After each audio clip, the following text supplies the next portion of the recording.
об этом это. Просто мы будем говорить, как Солодов позавчера сказал. Здравствуйте, мы сейчас находимся на Вилюйском, Намцирск-Намском тракте, 13-й километр в крестьянском хозяйстве М. И мы находимся рядом с теплицей, в которой есть рассада на цветы, помидоры и так далее. И вам представьте, пожалуйста, как правильно. Не Юлия Григорьевна. Я дочь М. Григория. И здесь, больше, наверное, агроном, цветовод. Помогаю родителям и супругу. Правильно будет сказать агроном, да? Помощник агронома. Хотелось бы узнать, вот в прошлом году мы были в гостях, где же, и тоже встречались. Ассортимент цветов, к примеру, он изменился? Ассортимент, конечно, прибавляем потихонечку, что-то новое вводим. Сюда пробуем, потому что людям тоже интересно, наверное, и охота брать что-то новое. Основные какие цветы самые популярные? Основные цветы это петуния. Петуния, бархатцы, что у нас берут еще. А вот из рассады тоже, да? Да, из рассады то, что овощи. Сначала приходили наши, постоянные клиенты, то есть сейчас все больше и больше отзывов, хороших и благодарных клиентов. То есть люди приходят, говорят спасибо, пробуют наши сорта и опять же возвращаются там. Поэтому мы рады людям, которые к нам приходят. Всех, наверное, интересует вопрос, какая ценовая политика на сегодня здесь. Кстати говоря, сразу предупреждаю, рассада заканчивается.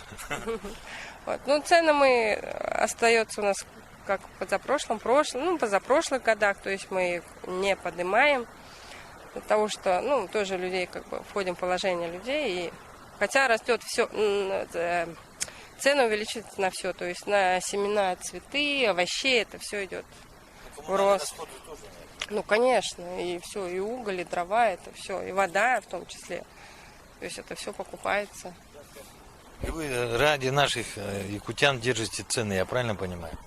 Да, ради наших якутян, можно сказать, которые приходят каждый год, из года в год, и приводят за собой еще новых клиентов. То есть мы им очень благодарны и за их отзывы, за их то, что они нас просто приходят и радуют нас своим счастливым урожаем, можно сказать. Можно тогда зайти внутрь и посмотреть, что там интересно? Можно. Идите нас.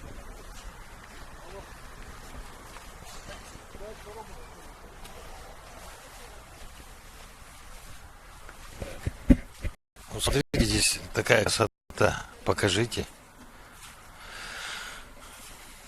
Вот разница есть между белыми, красными, синими петуниями?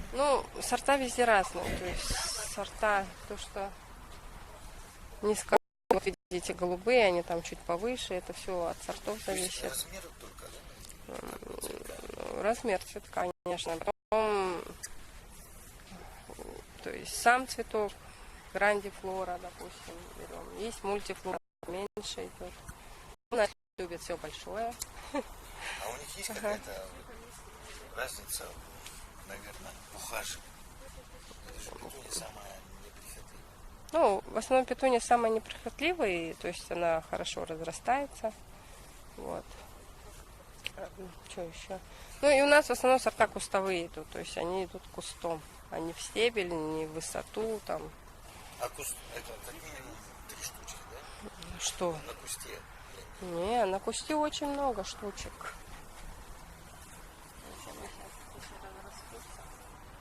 Берется кустовая. Идет обычная простая петуния, то есть недорогая, если брать простую обыкновенную. Да. Почему, говорит, у вас так дорого? Потому что у нас семена голландские, идут кустовые. Обычная простая петуния, она идет в один стебель и тянется вверх, то есть она вот такая вот, и сверху там несколько цветочков. То есть она так не разрастается. И вот она сколько держится, в отличие от большой? Простая, то есть длинная тоже держится она. весь сезон, то есть все лето до поздней осени, до заморозка. И вот сейчас вот сколько они стоят, если средняя цена? Средняя цена, ну, розничная цена, я скажу, 40 рублей сейчас идет. И То есть- хотел узнать, вот есть, вот я так понимаю, вот эти вот маленькие, они низкорослые, да? Низкорослая, да. А если мы подойдем к высокорослым, хотел бы узнать, есть ли принципиальное отличие